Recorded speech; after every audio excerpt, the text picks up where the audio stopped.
Dear Abby's advice to those that would write into her and plead for it.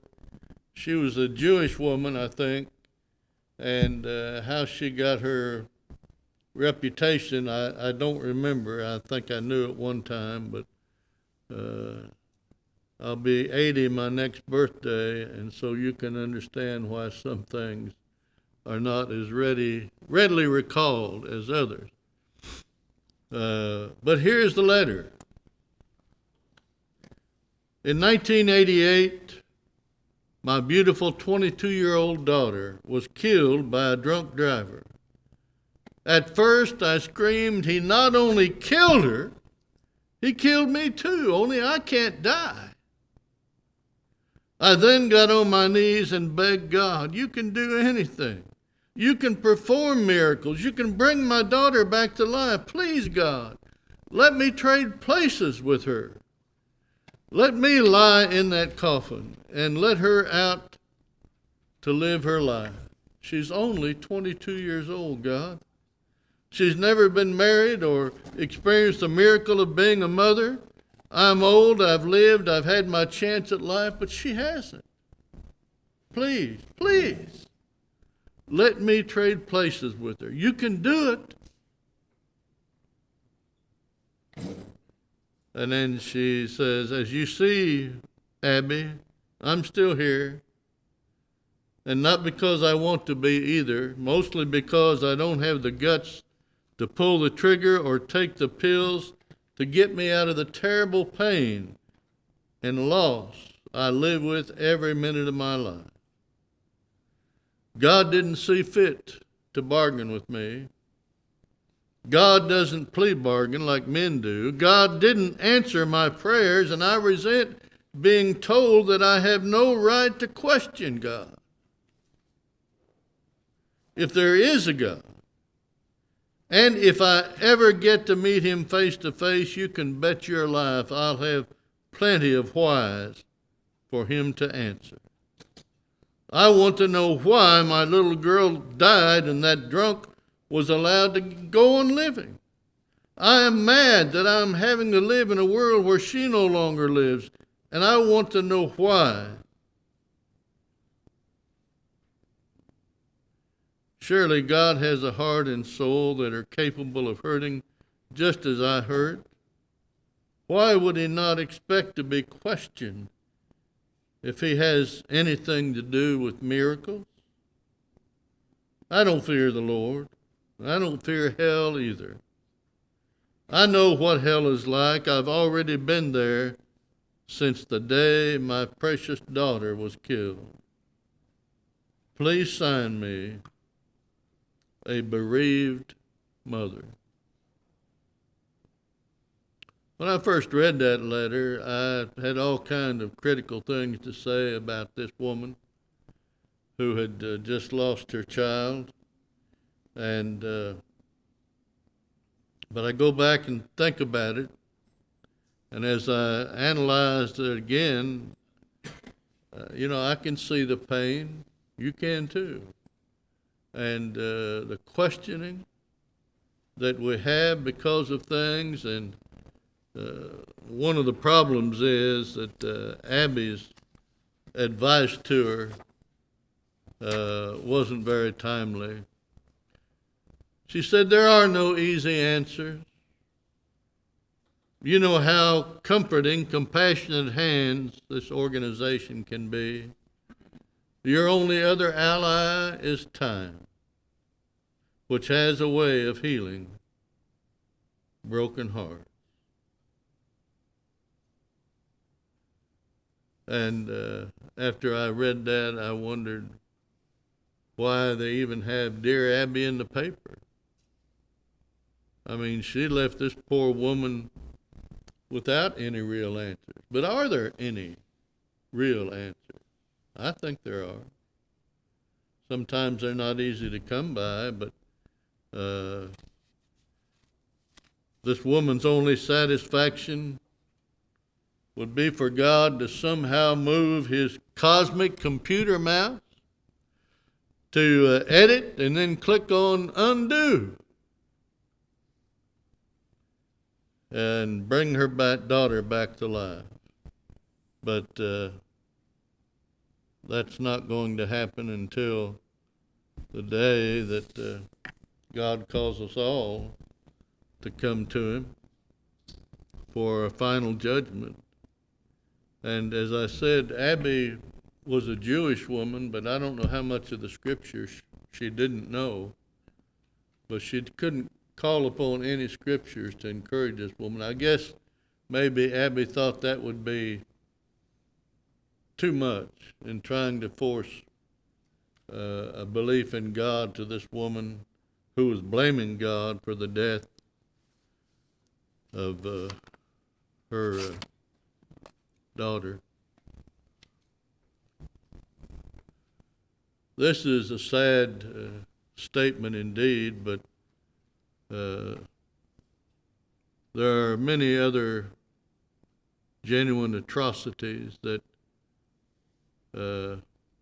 hit our world and individuals much worse than this.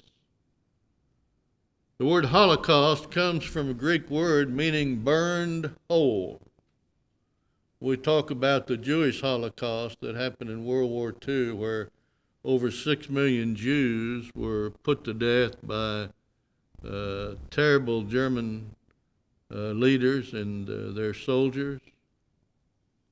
And yet, that's only one of the string of similar Holocausts. Probably 10 million are dying in Africa of the AIDS disease that began some 20 years ago. Between 20 to 50 million Chinese died under Chairman Mao Zedong,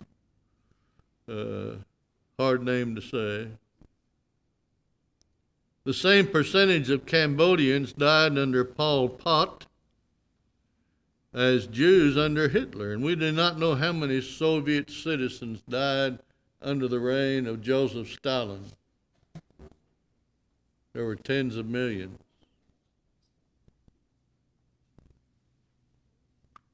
The suffering inflicted by Idi Amin is incalculable.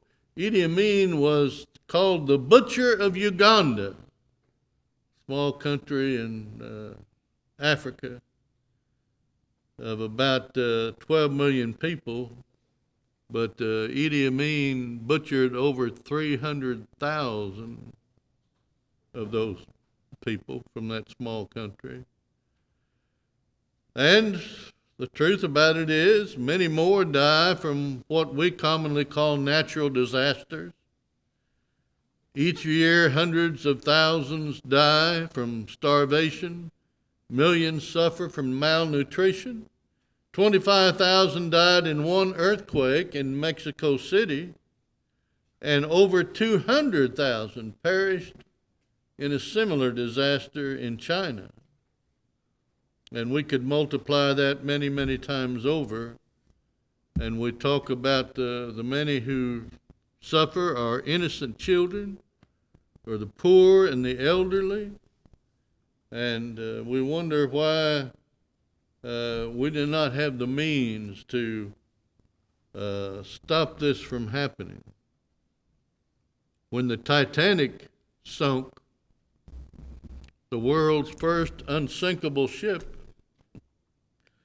but most of the people who lost their lives there were people who had to buy lower class fare to ride on the ship because they didn't have more money. The people who lived in the upper levels of the ship, many managed to survive.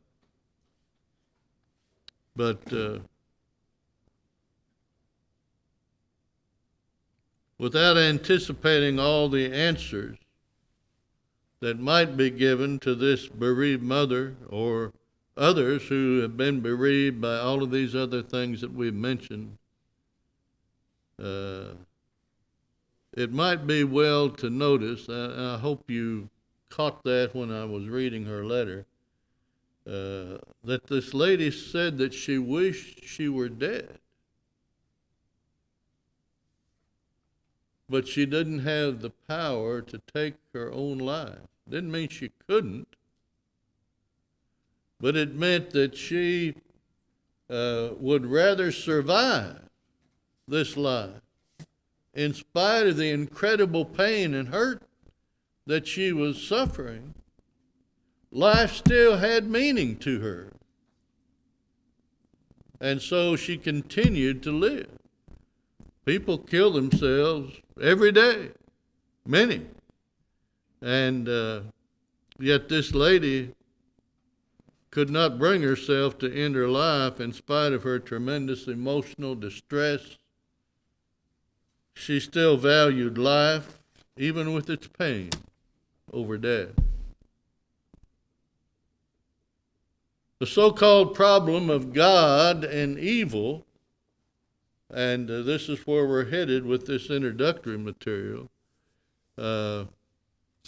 is basically boiled down to a simple sentence: how can an all-powerful, good God let bad things happen to us, like this bereaved mother and all these other incidents we've read about? The present-day philosopher that's most often quoted about this is a man by the name of J.L. Mackie. But Mackie, although he says, you don't have to give up your belief in God just because you can't produce a proper reason for why evil happens.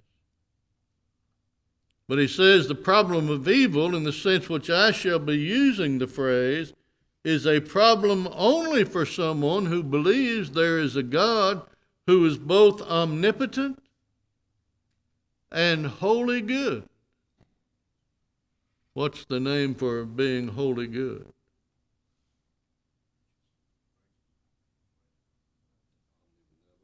Yeah, omnibenevolent. Always doing what's right and good for others. Christians do hold to a God that is all-powerful and wholly good. Mackie says we can't reconcile that idea with the fact that evil exists. He said God is omnipotent, God is wholly good, yet evil exists. There seems to be a contradiction between these three propositions, so that if any two of them are true, the third one would be false. In other words, you could say you have a God that is omnipotent, but all-powerful, that is, and yet evil exists, so you just have to give up on the idea that he's wholly good. And you can switch those around like that.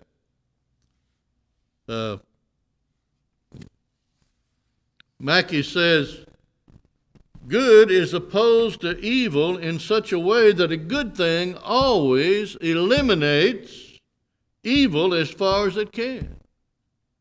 Wouldn't that be right? Is it? Good is opposed to evil in such a way that a good thing always eliminates evil as far as it can, and that there are no limits to what an omnipotent thing can do. From these it follows that a good omnipotent thing eliminates evil continually, and then the propositions that a good omnipotent thing exists and that evil exists are just incompatible. We cannot deny that evil exists, although some do. How many of you have ever heard of the Christian Science faith? Yeah. Mary Baker Patterson Glover Eddy, she liked to be married, and so she was married several times. But she says that evil is just an illusion. All these things we see that we say are evil, we're just being fooled. Evil does not even exist. It's an illusion. Well, I'd like to put an illusory bump on her head. There's no rationality to thinking like that. Jewish,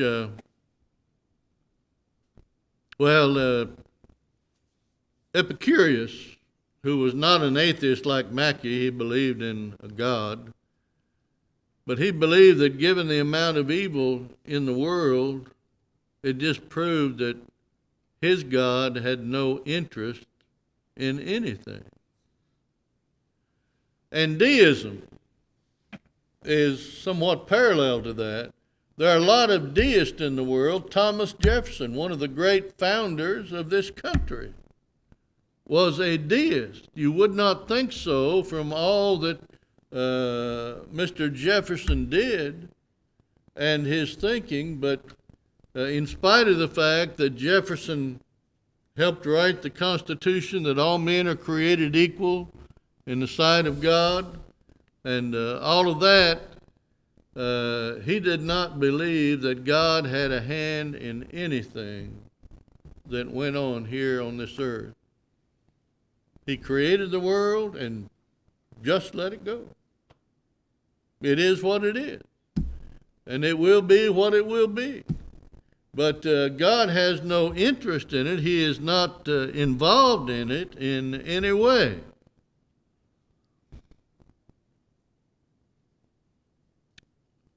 Some of the Jews have drawn the same conclusions, even though they would believe in a God. And before I forget it, I hasten to say that there are some scientists now, in our present time, that are believing in a God. Brother Thomas B. Warren debated one of the foremost atheists in the world back in the 70s.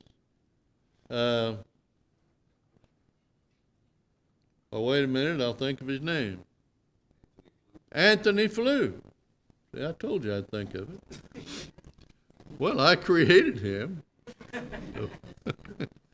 Anthony Flew, indeed. And Brother Warren took him to task.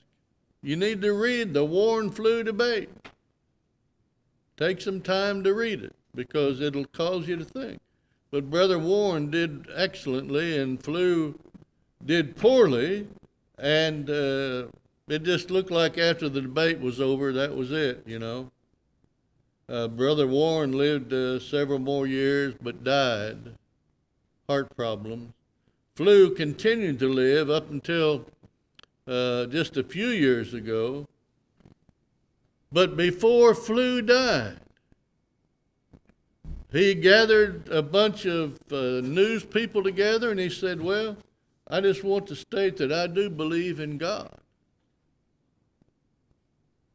And he said nobody could create this world and all the complexities of it and the power that is within this universe if he were not a supreme and superior being.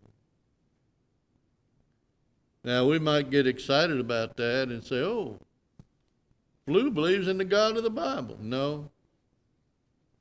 He doesn't believe in the God of the Bible. He believes in a supreme being that created everything, but he's not willing to submit himself to following the teachings of God in the Bible. Well, I have heard Jews, one named Eugene Borowitz, said this: any God who would permit the Holocaust and remain silent in it, who could hide his face while it dragged on, is not worth believing in. And in the face of such great evil, God, who was the good and powerful, was too inexplicable, and so men said, God must be dead. That's another thing that we'll study about some in our missions class that's coming up this quarter. We're studying about worldviews. And one of the worldviews that we'll study is called Finite Godism. It's also been called process theology. And the way that works is this. I was leaving a mid-sized town in Arkansas several years ago, and I had stopped by a church building where I knew some people there and picked up a bulletin and got in the car, and I plead guilty to doing this sometimes, but sometimes I try to read when I drive. So if you want to know when I'm going out for a drive, well, you need to call me and let me know. No, I don't do it that soon. But I was reading this bulletin article, and the bulletin article said, "When will we ever learn to forgive God?"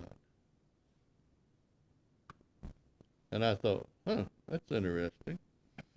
And I started reading the article, and it basically said, promoted this finite Godism thing. God is powerful. He's good. He knows a lot. But he's not all powerful. And he's not all good. And he's not all knowing. If he were, then evil wouldn't exist.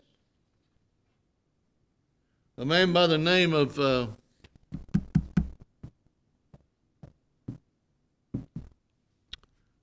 it's in here somewhere. Boy, you guys don't know how bad I hate this. It's one of the, I don't mind getting old for the most part, but forgetting names is Kushner. Harold Kushner was a Jewish rabbi. And he wrote a book entitled Why Bad Things Happen to Good People.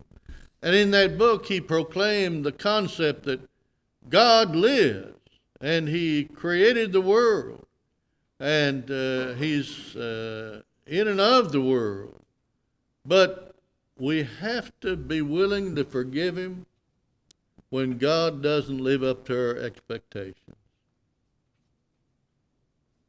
Kushner had a small son who was afflicted with the disease of progeria. Who knows what that is? Progeria. It's rapid advancing of age, even in small children. His son only lived to be 14 years old. He was much older than that in his physical makeup because his body was aging and deteriorating so rapidly. There's no cure for it. It's not a widespread disease, but Kushner says, I prayed and prayed and prayed to God. Nobody has ever prayed as much to God about their child as I prayed to God for mine. And I was so mad when God let him die. And he said, I couldn't live with it. I couldn't live with my faith, my religion. And I finally realized, God is not all powerful. He's becoming that, but he's not there yet. And so God couldn't save my son. And so I forgave God. And I've learned other things in my life, that if God just was more powerful and more knowing than he is, and better than he is in his goodness, but that's coming. But God is in the process, though. That's where this word process theology comes from. God is in the process of becoming better, but he's not there yet. So we just need to learn to forgive God when things don't go our way, even after we have prayed so devoutly. So, how do we look at it? Well, resolving the apparent problem is called a theodicy. Theodicy. Theodicy, from theos and decay, justice. It's a term that refers to ways to justify the ways of God to man. A lot of things that we can't understand about God and His ways. Look over in the book of Revelation, chapter 11, and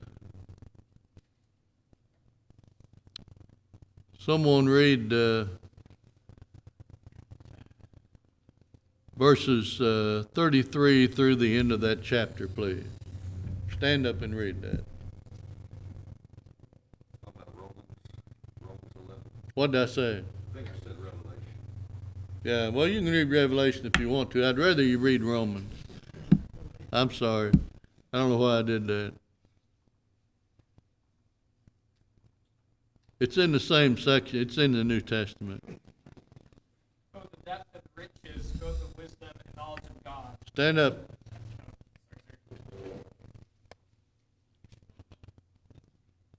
Oh, the depth of the riches, both of wisdom and knowledge of God. How unsearchable are His judgments, and His ways past finding out. For who hath known the mind of the Lord, or who hath been His counselor, or who hath first given to Him, and it shall be recompensed unto Him again? For of Him, and through Him, and to Him are all things, to whom be glory forever. Amen. All right, thank you. Sorry, there's some things about God we don't know. Some things we can study about all of our lives and never know.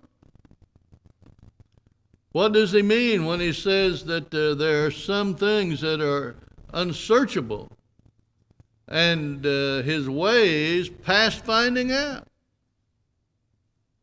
If it's not a matter of revelation, we can't know. Not now.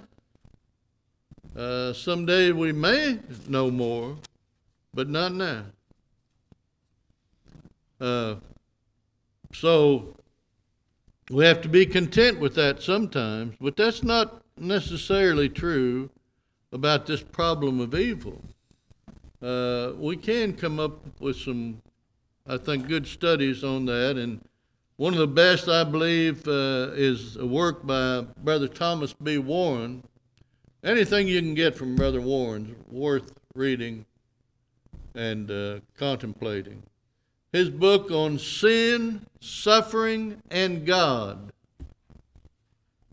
Basically, the book is an adaptation of his doctoral dissertation that he provided at Vanderbilt University, dealing with this matter of why evil exists. And his dissertation deals with J.L. Mackey's work, and it's probably the best study on theodicy that I have studied. There are more out there in the study that I will send you over your email. There's also listed several other works that will help you. And don't be afraid of studies like this, brethren. You know, it's not an easy study maybe, but don't just study the easy things. Study the difficult things too. We need men like that in our brotherhood. Brother Warren was a bright light, and he had, I know some people that went to the same school that Brother Warren went to, Vanderbilt University in Nashville, Tennessee. Now, Brother Warren went through there, and he had to deal with all the classes and all the requirements and associate with all the people and everything else.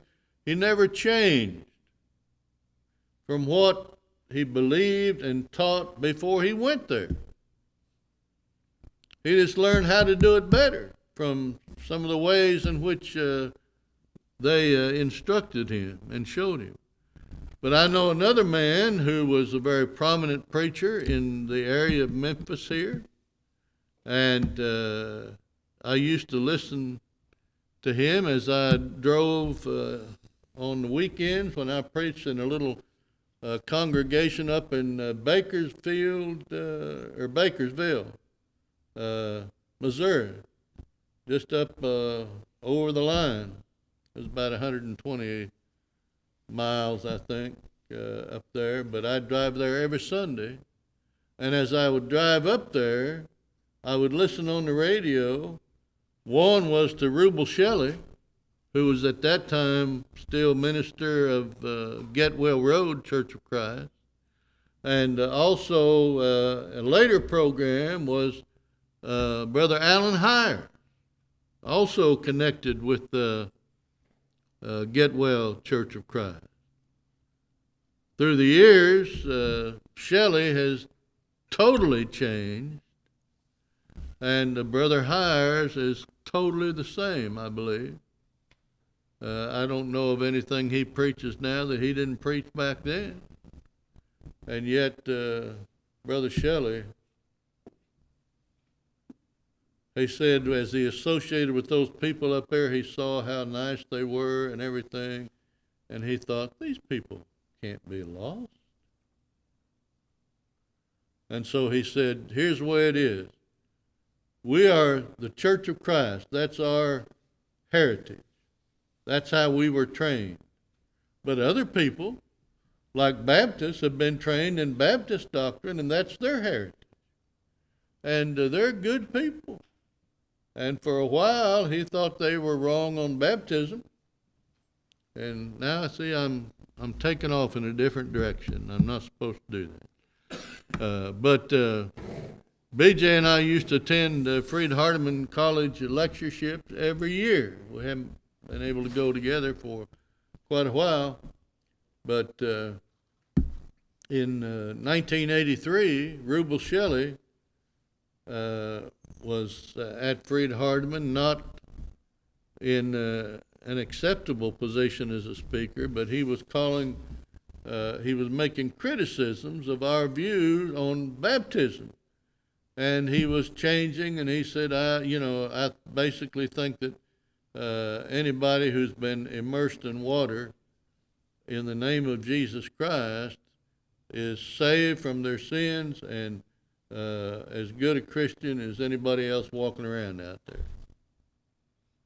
And he continued to believe that sort of thing until he saturated this area here in and around Memphis and southern states and that. He preached a doctrine of denominationalism that just made the church another of many other religions.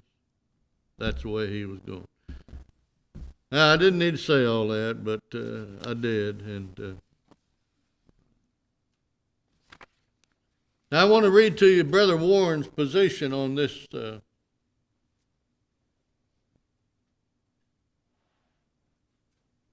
problem with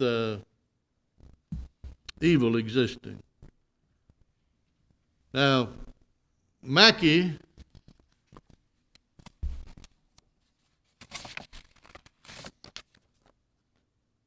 here are J.L. Mackey's propositions.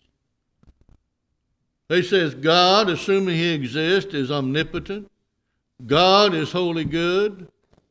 And evil exists. Those are his three propositions. And then he continues and says, good is opposed to evil in such a way that a good thing always eliminates evil as far as it can. And proposition number 5, there are no limits to what an omnipotent being can do. Proposition number 6, a good omnipotent thing eliminates evil completely. And number 7, a good omnipotent thing exists. Proposition number 8, there is a logical contradiction involved in the conjunction of propositions M7 a good omnipotent thing exists, and proposition 3, evil exists. And so Brother Warren is, in his work, trying to dismantle Manti's stuff. So here's what, I wish I'd made a sheet of this for y'all to have, but it's in your lesson that I'll send to you. W stands for Warren, and the number stands for the number of his proposition. W1, God is omnipotent, all-powerful. W2, God is perfect in goodness, omnibenevolent. W2A, God is omniscient, all-knowing. W2B, God is perfect in justice. W3, evil exists. W3A, sin, that which contradicts man's sonship to God and his brotherhood to man, is the only intrinsic evil. That word intrinsic means that it belongs to the essential nature of a thing. Sin, that which contradicts man's sonship to God and his brotherhood to man. Sin that disrupts that is the only thing that is really evil. Now, there are all kinds of things that happen under that major heading, but that's what Brother Warren says. WB3 or W3B, it is not evil that there is evil. W3C, evil results in every case from abuse of the free moral agency of man. W4, it is not the case that good is opposed to evil in such a way that a good thing always eliminates evil as far as it can. That's an assumption that is made in Mackey's propositions and others that try to say the same thing, that sin could not exist if we had an all-powerful, omnibenevolent God, because he would use all of his power to destroy all the evil there is. Well, that's something that's coming in time, but it's not a process like the process we were talking about earlier, but it's God's plan for mankind. And you know that when the Lord comes again, all wickedness will be punished and goodness will be rewarded under Christ, and we will have an eternity existing in a place where there is no evil or anything that is bad as we experience in this life.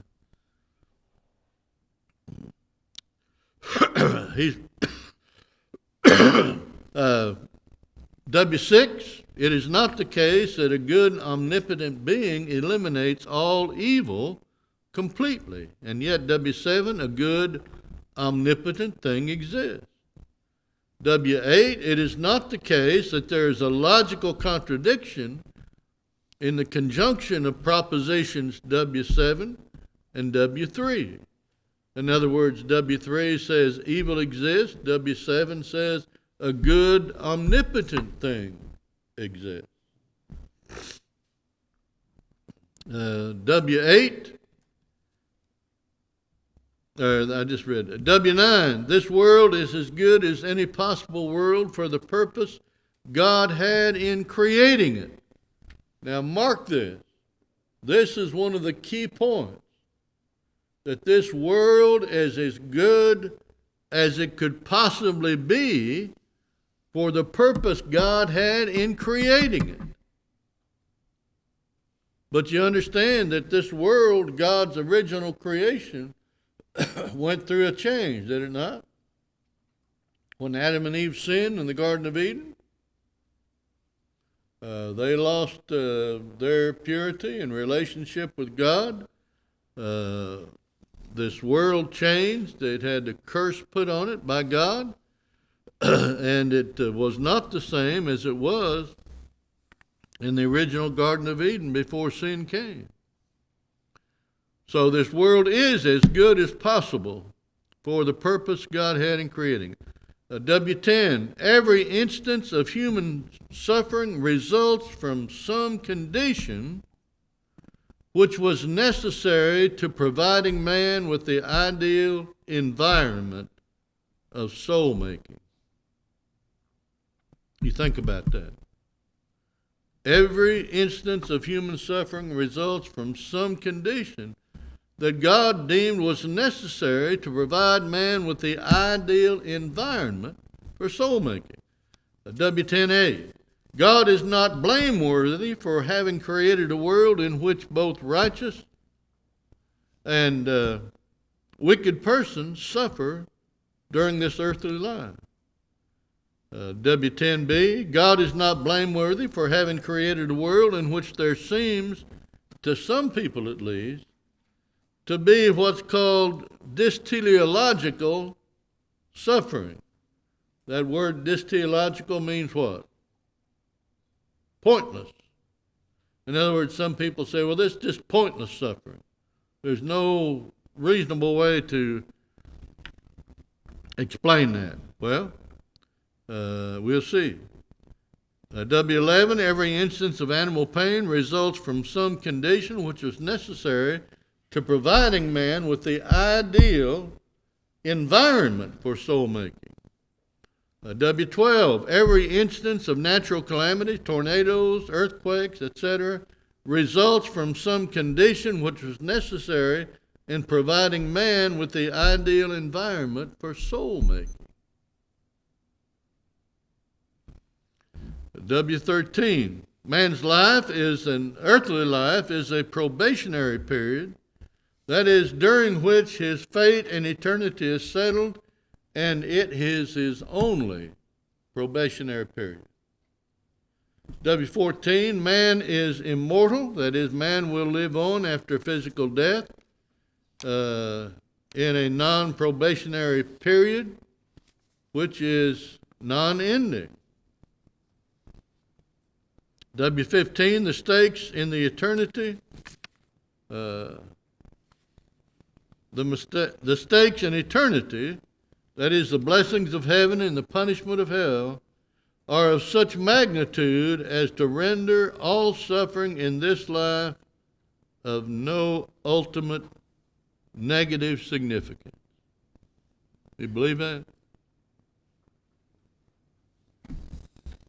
What did the Apostle Paul say in Romans 8:18?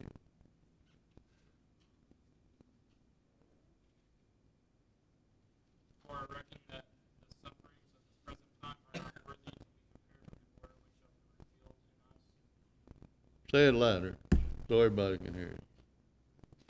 For I reckon that the sufferings of this present time are not worthy to be compared with the glory which shall be revealed in us. Amen to that. That's one of my favorite verses of the Bible, and I think it's as important as it can be. Now,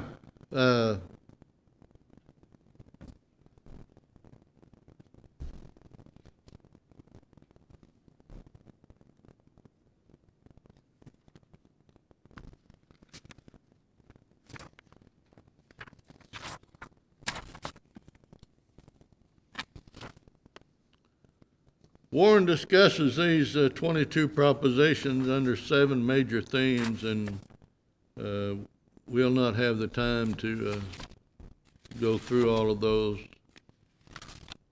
now, but we'll touch on them briefly as we work toward the atrocities section of this. And is it 3 o'clock? Time? All right, take a 10-minute break and don't come back soaking wet.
When you think about Scripture and the existence of God and evil, Brother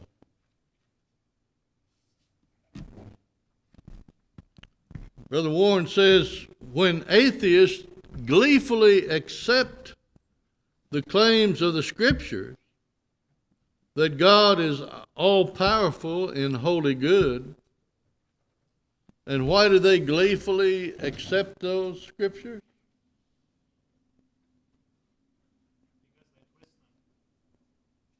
To what? Exactly. They accept all of those Scriptures that talk about God's claims of being all-powerful and wholly good. They do so because they believe they can show a contradiction between God possessing those attributes and the existence of evil.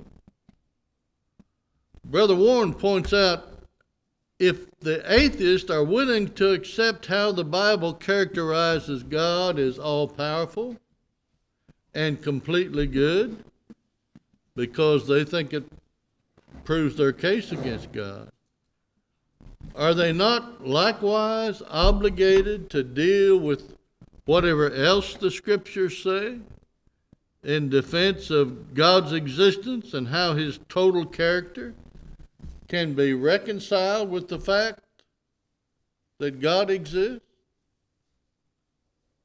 God is good. He's all good. God is all powerful. And it's true that evil exists. But it's not true that God is responsible for evil existing. First, it is not true that an omnipotent person can do anything that he wants to do. But God can do whatever is possible to be done. Can God make a square circle?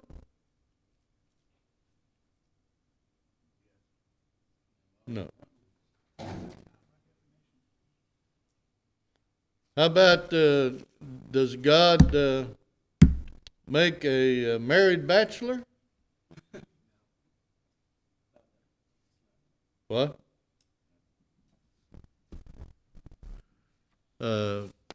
God can do anything that can be done that is in harmony with His character. What these fellows do is they try to take God out of character and make Him appear to be something that He's not, and the Scriptures never say that He is. And so He is perfect in goodness and justice, and He will do only what is in harmony with that absolute perfection.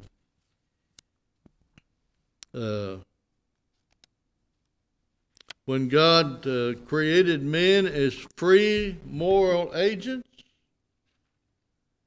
it is true that God made possible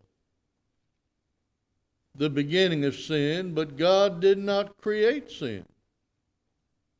And God never taught people in a direction towards sin. He made him a free moral agent, which means men can decide to obey or disobey God's will. Genesis 1-3 illustrates that.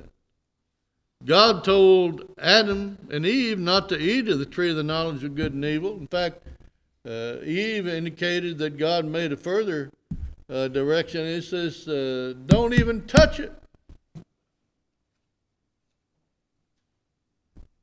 And yet, they did eat. They were tempted by the serpent, Satan, and they did sin. And so, and here's where we get into another situation, you know. What's so bad about doing something God said not to do? What's so bad about it, Tobias? Why would a good God want to assign you to eternal damnation for just because you didn't do something he wanted you to do?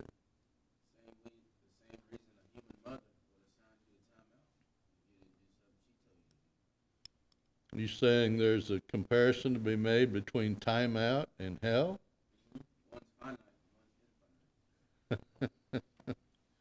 Yeah? And you think they're pretty much along the same line? Not the same. That's the similarity. Okay. Free moral agents, free is being used in the sense of not being forced or coerced to do something. And God cannot make men free moral agents and at the same time act to remove that freedom as a part of human ability, so that men always made the choice to do good instead of bad. That's not the way God created us. That's not what he wanted. That would make them hardly anything more than robots. Just doing things because that's the way you're programmed to do it. And that's not what God wanted. Warren says, if man absolutely could not sin, what merit or value would there be in any given act of obedience, or in the totality of all his acts of obedience? Is it not the case that he would not really be a free moral agent at all? If so, then it is a logical contradiction to affirm that there can be a free moral agent who is beyond the possibility of sinning. It would be affirming that X is free and X is not free. And it seems clear, he says, that it's absurd to ask why God did not create free moral agents who are beyond even the possibility of sinning. And goes back to the idea of children. I had 3 children. One of them I liked pretty well, the girl. I didn't have much trouble with BJ, but my daughter, I never had any trouble with her. She was so good. She didn't even like boys. Not that she was bad morally that way, you know, but I mean, she did not want to date. She was scared to death to date. And so she didn't date all the time she was in high school. I loved that. And she had plenty of people asking her. And she said, sometimes, Daddy, I told him that you wouldn't let me date. And I said, that's okay. But then she went to Freed-Hardeman University and fell in love with a Baptist that was there on a baseball scholarship. But we worked with him and converted him, and she's given me 2 beautiful granddaughters, one of whom is married now, but the other one is still available. Single guys. If you want applications, I'll be glad to provide them for you. You won't be able to date, but you can sit across the table, you know, and talk and drink Cokes and that sort of thing. Nah, it's crazy. Back to our subject. If a man must be a free moral agent in order to become and live as the Son of God, that is, in loving submission to God, and as a brother in compassionate service to his fellow man, then he must also be free to refuse to become a son and a brother. And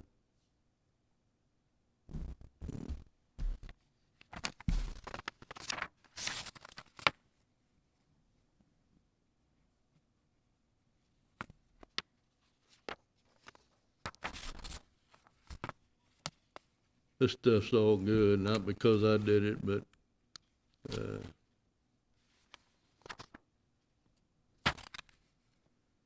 I just don't have time to work with it. Look at definitions of evil. Well, you don't have anything to look at. We commonly use the word evil to speak of any kind of misfortune that befalls ourselves and others. Brother Warren defines it in a more restrictive sense. Evil is real, and the widely known is the pain and suffering that come from it. And we talked about evil being an illusion by Mary Baker Patterson Glover Eddy. She says evil is but an illusion and has no real basis. Evil is a false belief. If sickness, sin, and death were understood as nothingness, guess what? They would disappear. Brother Warren, again, his view on sin as disobedience to God's will is that which contradicts sonship and brotherhood, and which the penalty of it involves the loss of fellowship with God. That's the only real evil.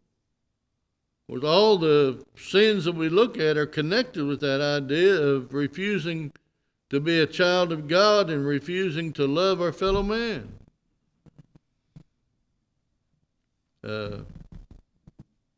Evil exists, for sin exists, and men fail to do what they ought to do, obey God, and they do what they ought not do.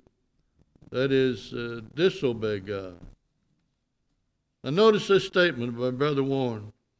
I affirm that even though evil really does exist, it is not evil that such is the case.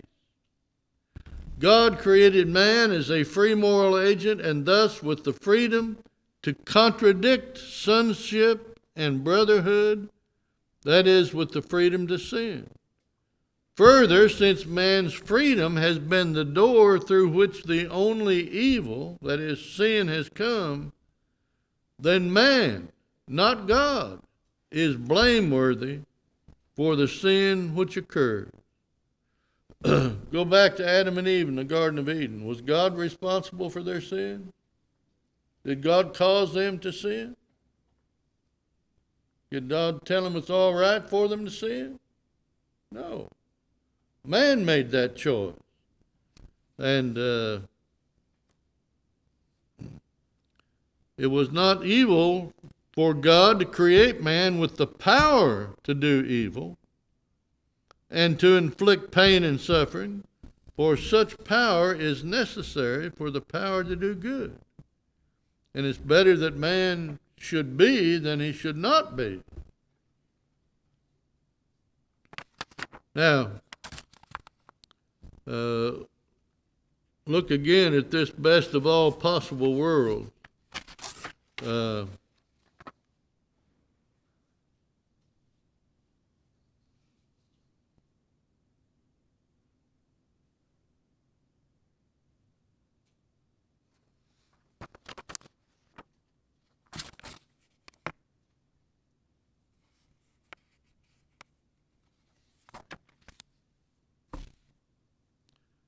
John Hick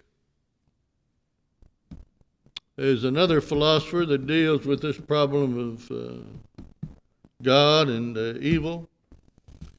And he points out that this world in which we live is the best possible world for the purpose for which God created it and created us. And people want to argue with that, but here is the world, and here we are in it, and there are many, many people who accept the concept of God's love through Christ and dedicate themselves to the kind of life that will lead them to eternal life.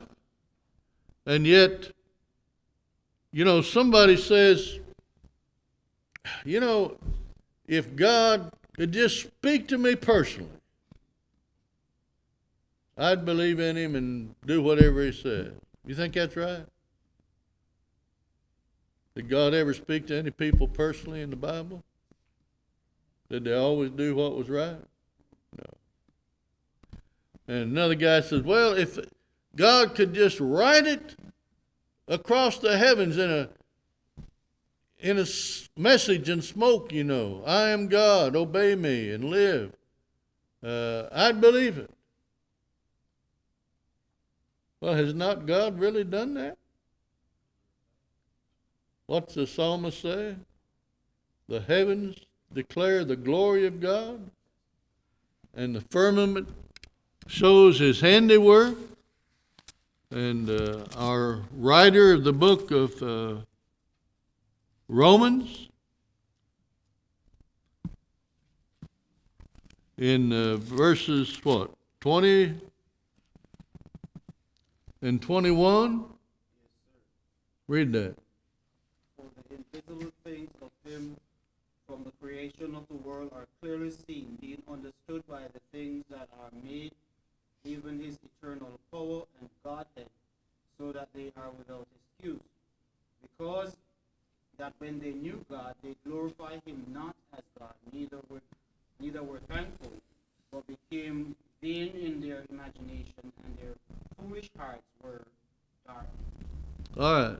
Now, look at that again. The invisible things of him from the creation of the world are what? Clearly seen.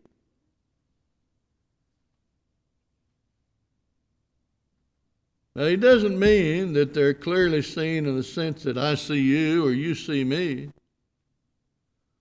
But they are seen nonetheless, clearly. That is, you can't think properly and reason correctly without coming to those conclusions. They are clearly seen, they are understood through the things which are made. Multitudes of scientists today are saying there has to be a God, a creator. Evolution could not possibly have done what God has done in the creation. There just isn't enough time. You could stretch time out from here to eternity, and you wouldn't have what God created in those 6 days. You just couldn't. It's not possible. The mechanisms and the things that are made by God, the reproduction of things, and I mean, just one living cell. I challenge you to read a book entitled Darwin's Black Box, written by Michael Behe. He is a organic scientist. He goes into the structure of the cell, a single cell, and talks about all of the things that have to happen for that cell to come into being and develop into a living cell. And he said there's not enough time for evolution to make all of the triggers and avoid the pitfalls and all of that sort of thing in regards to all of those elements of that cell coming together in the right place at the right time. He said evolution says chance. One man wrote a book against evolution a little while ago, and I can't think of his name either, but I will. But he entitled it, Not a Chance. You know, the scientists always say, well, there's a chance. It's kind of, what was that movie, Dumb and Dumber? Where she says, I wouldn't marry you if you were the last man on earth. So you're saying there's a chance? Come on. And that's the way evolution is. There is no change. And but God does not force himself upon us. There is what's called epistemic distance. That is, we know things, but it's not like it's impossible to think otherwise. It was not impossible for Adam and Eve to think otherwise in the Garden of Eden when God had said, don't eat it, don't touch it. And they did that very thing. They listened to the tempting language of the serpent, and Eve ate it, and she gave it to her husband, and he ate it. And then they're trying to hide themselves in the garden and not answering God when he calls out to them. They knew, and they had the ability to avoid the temptation of Satan. He did not make them. All that is in the world, what is it? Say it loudly. All right. All of those things, they're the same ways we sin, are they not?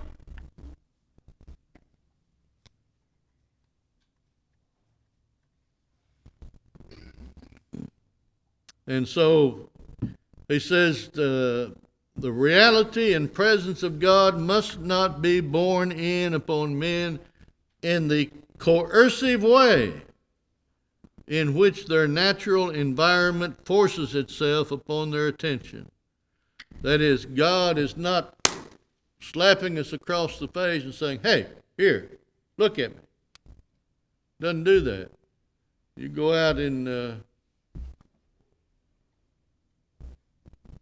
the outside when the hurricane's blowing in, and a piece of a sign is liable to come and meet you head on and say, here I am, look at me.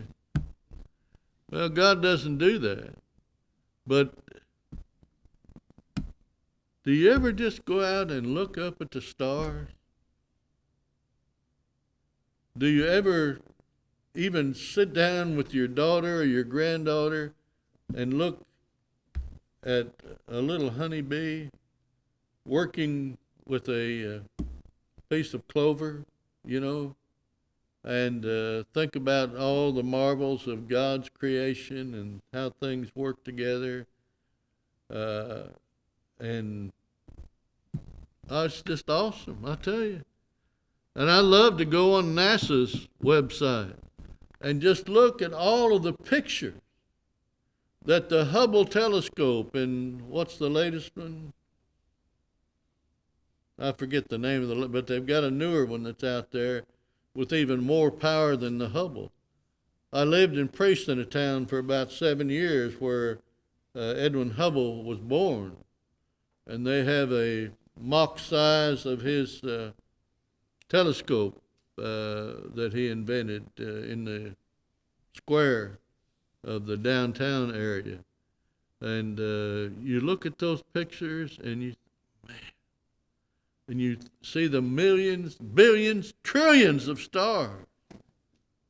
And every one of those stars has more power in it than we would need to supply the earth with electricity from now to eternity.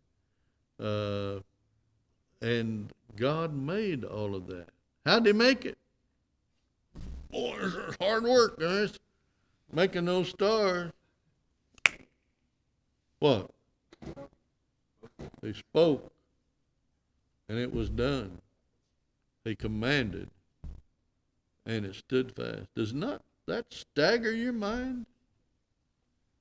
I don't find it unbelievable, but I find it, it's just amazing. Brother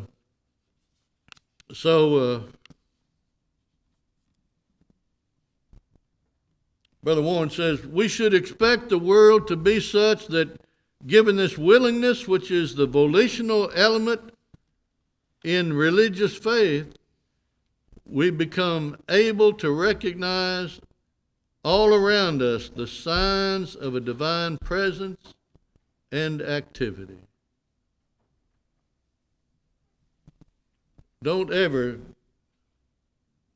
deprecate or depreciate even one verse in the scriptures. I mean, it's all there. Somebody say, "You believe all that?" I do, and I think you do too. And I'm not willing to compromise one verse in any way, shape, or form, because I believe that's God speaking to me without slapping me across the face. And he says, men of faith will see the heavens as declaring the glory of God and will discern his hand moving amidst the events of human history. Now, Paul said something about this very thing. Read Acts 17, verses 24 through 31. Somebody come up here. Joshua, come up here, would you, and read that for us? Just face the audience, and y'all think about this.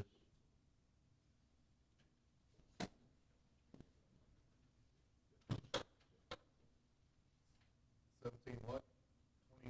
24 through 31. God that made the world and all the things therein, seeing that he is Lord of heaven and earth, dwelleth not in temples made with hands. Neither is worship with men's hands as though he needed anything, seeing he giveth all to all life and breath and all things, and hath made of one blood all nations of men for to dwell on the face of the earth, and hath determined the times before appointed and the bounds of their habitations, that they should seek the Lord, and if haply they might fill after him, and find him, though he be not far from every one of us. For in him we live and move and have our being, and certain also your own poets have said, for we are also of his offspring. For as much as we are the offspring of God, we ought not think that the Godhead is like unto gold or silver or stone graven by any art or man's device, that the times of this ignorance God winked at, but now commandeth all men everywhere to repent, because he hath appointed a day in which he will judge from the world in righteousness by that man whom he hath ordained, whereof he hath given assurance unto all men, in that he hath raised him from the dead. Thank you. So you look at that. God made the world and all things therein. You don't have to compromise a bit. Listen, if you can believe Genesis 1:1, the very first verse in the Bible, there is not another thing in the Bible that should be difficult for you to accept. In the beginning, God created the heavens and the earth. What kind of being is this person? He was able to create the heavens and the earth. Well, he can do that. Nothing is impossible for him, is it? Look at it. He made the world and all things therein, and he made of one blood all nations of men for to dwell on the face of the earth, and determined the times before appointed and the bounds of their habitation.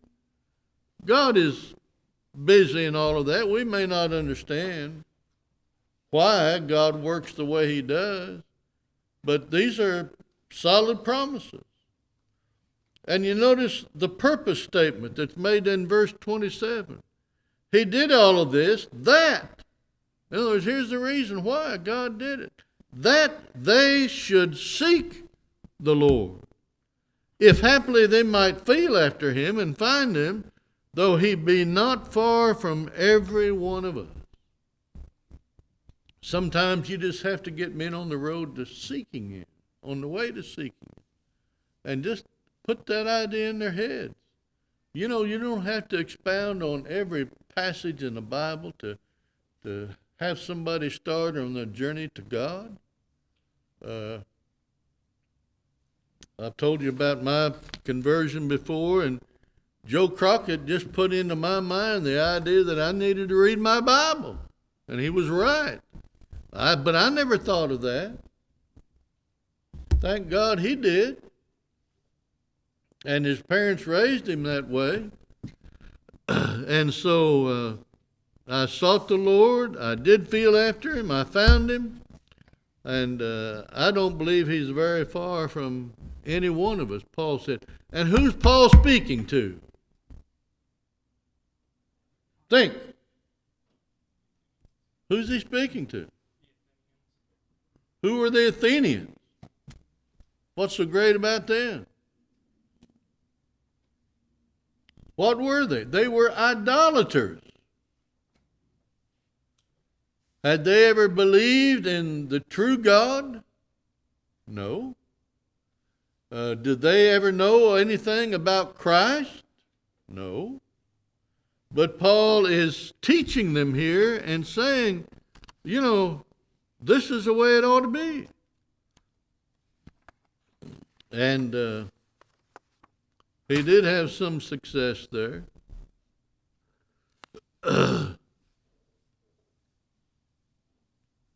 Here are the things. Says, in this present world in which we experience sin, pain, and suffering, that we must say is the best possible world to bring fallen mankind to God, but as free moral agents, beyond overwhelming coercion. You know what made what Joe Crockett said to me ring the bell? Man, I was at the point that I didn't think I wanted to exist anymore. I was ready to end my own life because I didn't see any meaning or purpose to it. Alcohol had numbed my brain to the point that, you know, I just wasn't thinking. But I got to where I did, and I'm so thankful for that. But there was no coercion on me. Muhammad could ride across the plains of Arabia and stick a sword to somebody's throat and say, wouldn't you like to become a Muslim? Well, you know, I never thought about it, but yeah, now that you mention it. God doesn't work that way. And so, what are the characteristics of this world that illustrate this claim? Number one, it supplies man's basic physical needs. And God provides for us in His creation. Yeah.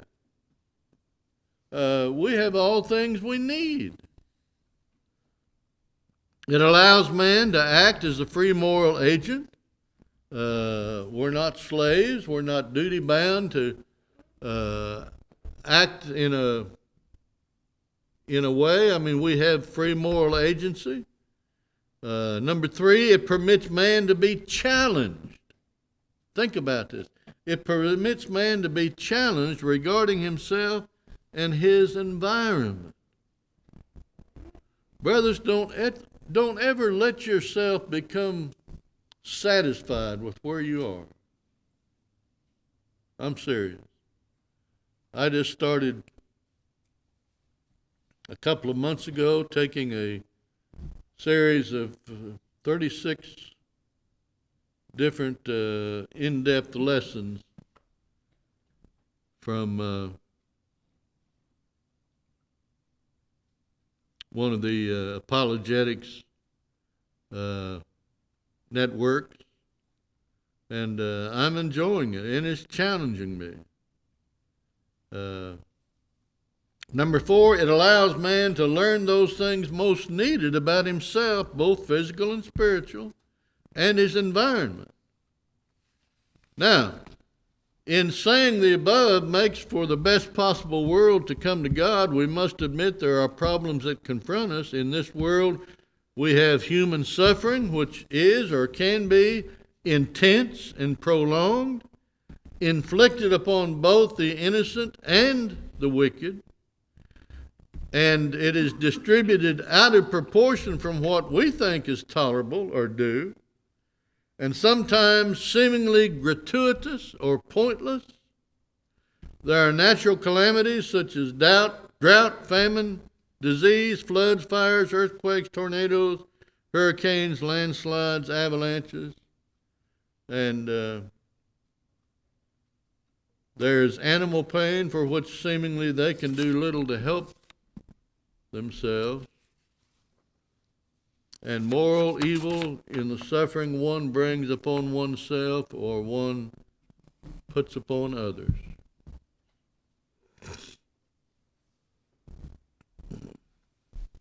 Now,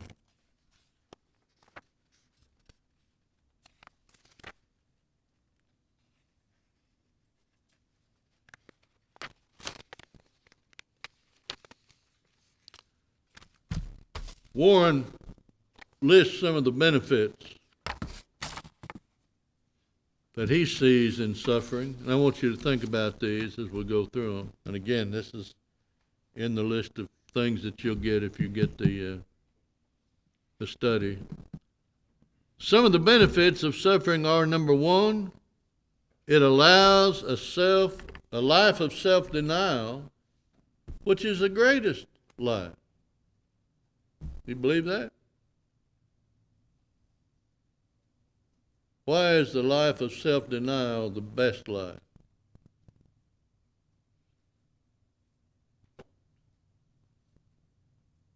It makes you focus on the things that really count. You're not looking for all the comfort and gratification you can get. You're looking to deal with things that really matter. Number two, it affords the opportunity for God to cry out to man in the effort to lead them to become true spiritual sons of God. And he notes the hearts of men are either the most tender or the most bitter during times of tribulation.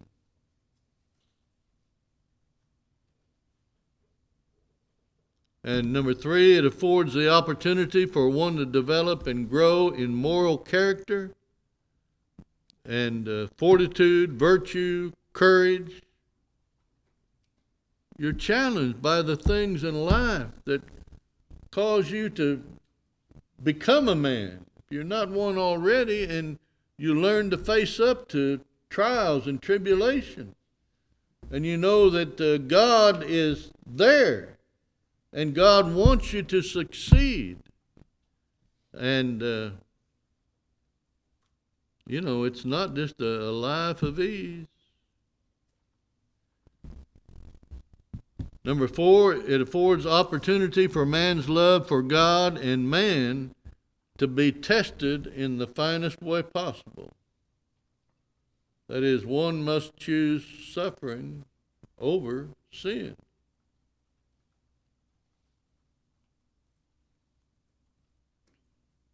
My daughter's a good girl. Recently she was calling me and saying, Daddy, that if I report all of Tim's income, he just started on a new job, she said, then they're going to take my Medicaid away. And that's been so helpful. It's paid for so much and everything. I said, Brooke, you want me to tell you the truth, don't you? She said, yes, sir. And I said, you have to report that income.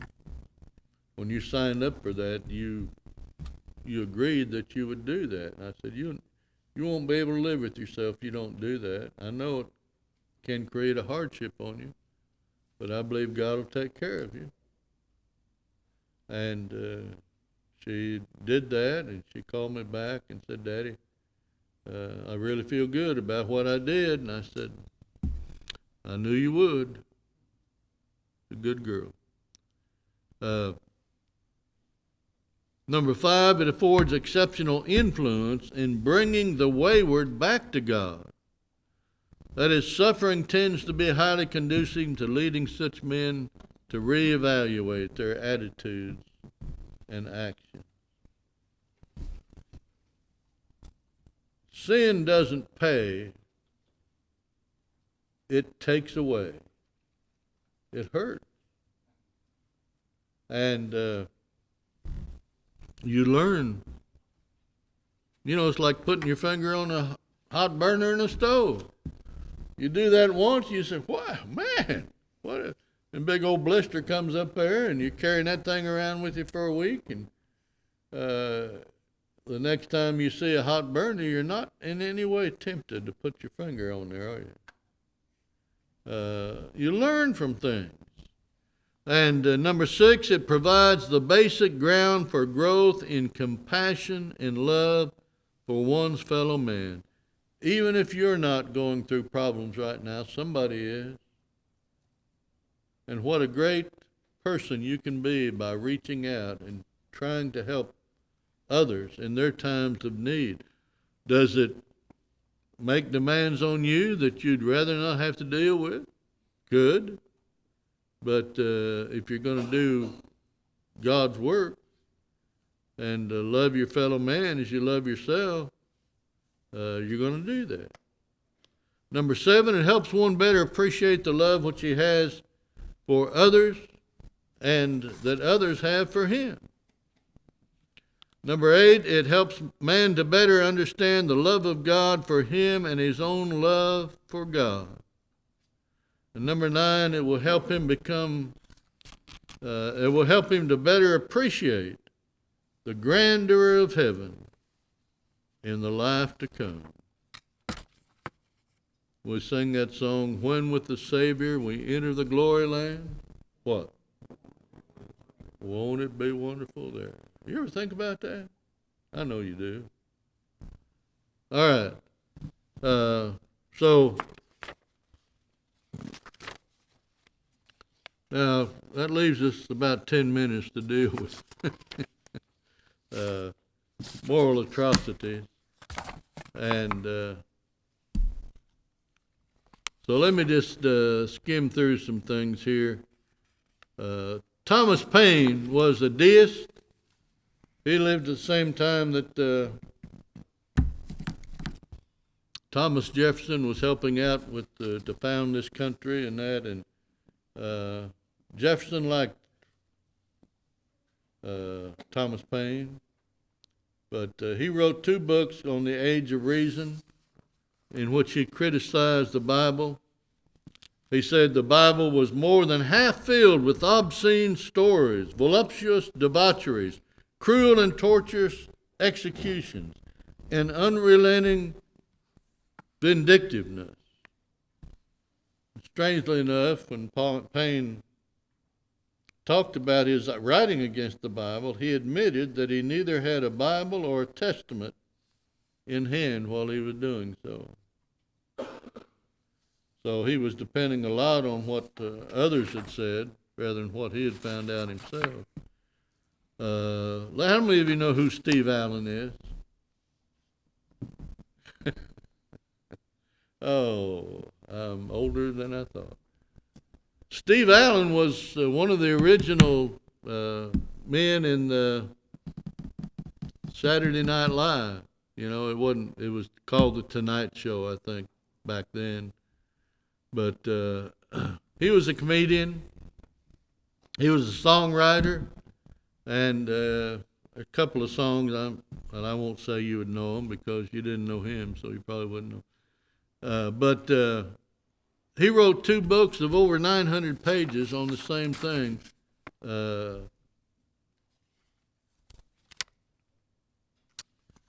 Talking about the terrible state of the Bible. And